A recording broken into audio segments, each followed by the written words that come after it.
Hello mga ma'am, magandang umaga po. Ma'am, ang aga ho natin dito sa May Malacañang, ano pong meron dito?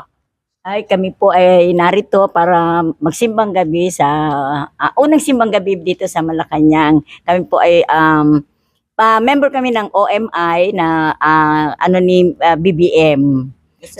Gusto naming makasama siya ngayong mass na simbang gabi. Yes po. Pero dito lang kami nakatira, kapitbahay lang po niya kami. Wait lang. Tumunog yung ano ko. So, ibig sabihin ma'am, ito pang ilan nyo na ho dito sa Malacañang mula una umaupo ang Pangulo natin kasi taon-taon nata ho ay ginagawa ito ng presidente natin na open ang Malacañang sa simbang gabi at meron din tara sa palasyo tuwing hapon naman hanggang alas 11 ng gabi.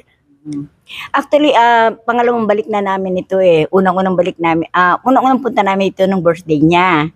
Tapos yung simbang gabi, actually, itong first time namin. Bilang member ng OMI.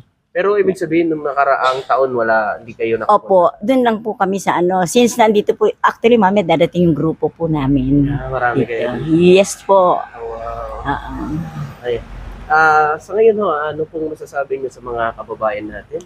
Ay, nais po namin sana katulad yung mga naninira para sa kanya. Nawa po, sana nakikita naman natin mga pagbabago. Actually, ako as a senior, ngayon namin naramdaman na meron kaming, yung mga project niya katulad ng PhilHealth. Before, pag nagkakasakit kami, kailangan namin ng gamot, kailangan mangutang, hahanap kami ng mga sources pero wala kaming makita. Hindi katulad ngayon, pag sinabi niya ganon, andyan ang akap. Pag gumanyan ka noon, meron kaming nilalapitan. Actually, mga malalaking pangangailangan namin, dito po kami sa kanyang action center. Dito sa loob? Yes po. Meron po kami, ang kanyang, yung ospital namin dito, ng clinic namin, ng geriatric. Andiyan na po kami, libreng gamot namin dyan. Tapos nagre-refill din po kami. So ibig sabihin, hindi kami nagkukulang sa aming mga pangangailangan sa medical as a senior. So ano pong masasabi niyo dun sa mga sinasabi sa kanya na weak leader at wala siyang ginagawa sa bansa natin? Bilang kayo po, na-experience. Actually sa akin, tingin ko paninira na lang yun eh. That is talagang paninira na lang yun. Kasi kumbaga sa or isa pang logically, parang alam ko, binabayaran sila. Minsan ang kahirapan yung nagdadala sa atin sa kasi nga parang feeling mo, pag binigyan ka ng, bigyan kita ng 1,000, ganito yung gawin mo. Di ba hindi ganoon? Dapat kung ano yung nasa loob natin, yun na dapat natin ilalabas. So para sa amin, kailangan suportahan lahat ng, ng mga project niya ngayon. Ilang taon na tayong may mga presidente tayo, lumitaw ba yung mga corrupt na yan? Tapos binabaliktad pa siya ngayon. Pero I think God's will na talagang nandiyan siya. Hindi siya pababayaan. Ganyan din kami as a supporter niya, hindi rin namin siya pababayaan. Yes. Nakikita namin yung tama.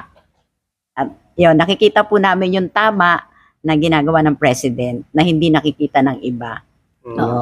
So ano naman po ang masasabi niyo doon sa mga iba nating kababayan na ito, pagka kayo, tulad niyan, nagpahayag kayo ng suporta, sasabihin na naman nila, binayaran ko ni BBM para magsalita ng kabutihan at pagsuporta sa ating Pangulo. Ano masasabi niyo? Kasi kami, hindi na namin yan pinapansin. Meron tayong Panginoon na para kung anong naiisip nila na ginagawa nila, ma-realize na yun na lang pinagpe-pray namin na sana nakikita nila yung tamang ginagawa ng Pangulo. Kasi hindi naman natin mauumpisa ng buhay na ganito kung hindi pumasok ang Pangulong Marcos. Diba? Yes. Amen. Yan. Yes. Kaya BBM talaga kami. Ay, solid. Yeah. Siguro ma'am kung hindi rin ito na isiwalat ng ating Pangulo, hanggang ngayon siguro nililoko pa tayo ng mga kontraktor at mga taong sangkot dito na mga politiko. No? 'Di ba? Oo yan, sir. Sa ngayon na lang, ngayong Pasko ko, anong mensahe niyo sa ating Pangulo? Sa ating mahal na Pangulo, sa ating mahal na Pangulo, inaano namin ang aming suporta sa iyo. Huwag kang mag-alala, hindi ka namin pababayaan through prayers, and syempre gagawa din po kami ng mga aksyon na para ano ang magandang mga ginagawa mo, para ikalat ang magagandang ginagawa mo. Ay, meron pala akong ano lang, ma'am. Kasi nakaraan, si yung anak ni Marcoleta, katulad yan, kayo po, talagang noon pa, sumusuporta na talaga kayo sa Marcoses. Sinasabi niya daw, meron siyang sinabi na may binabayaran doon na suporta ang Malacanang ng mga sumusuporta at nagsishare dito sa mga video niya. Ano pong masasabi niyo doon, ma'am? Ay, para sa amin po. As in, talaga itong samahan namin, siguro nadidinig niya yung one movement ng PBBM. Actually, lang binabayad sa amin eh. Lahat ng seminar nila, pinupuntahan namin. Alam niyo ba kung anong pinapakain lang sa amin? Maman lang. Pero still, yung support kasi namin kay PBBM, nagtsatsaga po kami. Katulad nga yung ganitong oras, mami, magkikita-kita po kami dito.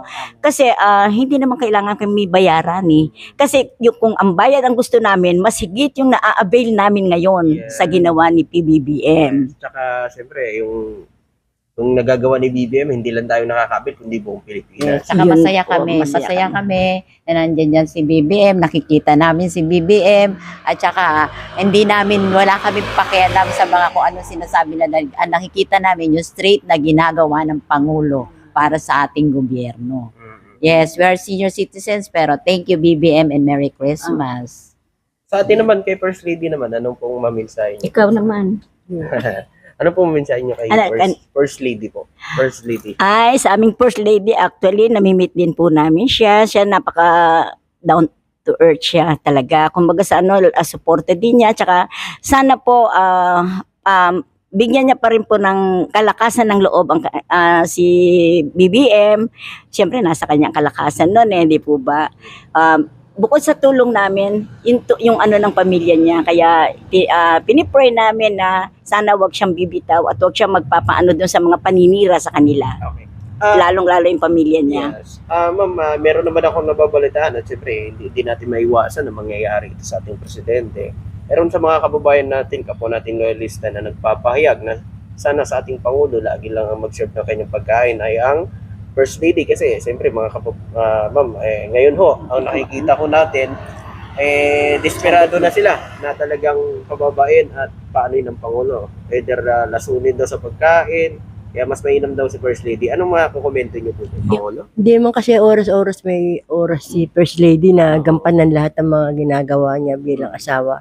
Siguro dun sa mga taong talagang pinagkakatiwalaan niya sa loob ng palasyo, dun niya pwedeng ibigay yung trabaho na yun, pagpapakain. Siyempre, double checking bago rin ipakain. Tiyakin talaga na tama at walang lason yung kakainin ni President Marcos. Sige na, kayo po, mensahe niyo po sa ating Pangulo, sa First Family. Mag-message ka kay BBM. Ngayon. Sa iyo po, President Marcos at First Lady Lisa Marcos, Merry Christmas at alagaan niyo po ang mga sarili niyo, kalusugan niyo sa natin. Ayan. Nay.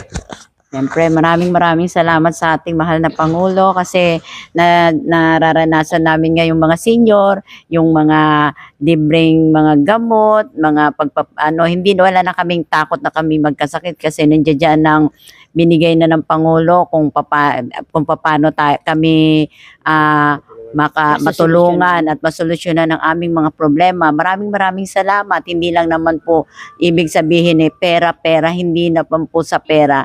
Makikita natin, manggagaling ito sa puso ng ating Pangulo at ginagawa niya ang lahat ng kanyang makakaya para sa atin. Sana makita natin ito. Huwag natin tingnan kung ano man ang sinasabi ng iba. Basta yung straight na ginagawa ng Pangulo para sa atin, pasalamatan natin ang pamilya ng BBM. Yan. Kaya sobra, ipagpipray namin na sana maging tuloy-tuloy ang lahat ng ito at matapos na ang mga problema. BBM pa rin kami kahit anong mangyari. Thank you so much. Yan. Ayan. Thank you po. Maraming salamat po sa inyo na. Ayan. Mapapanood namin yan.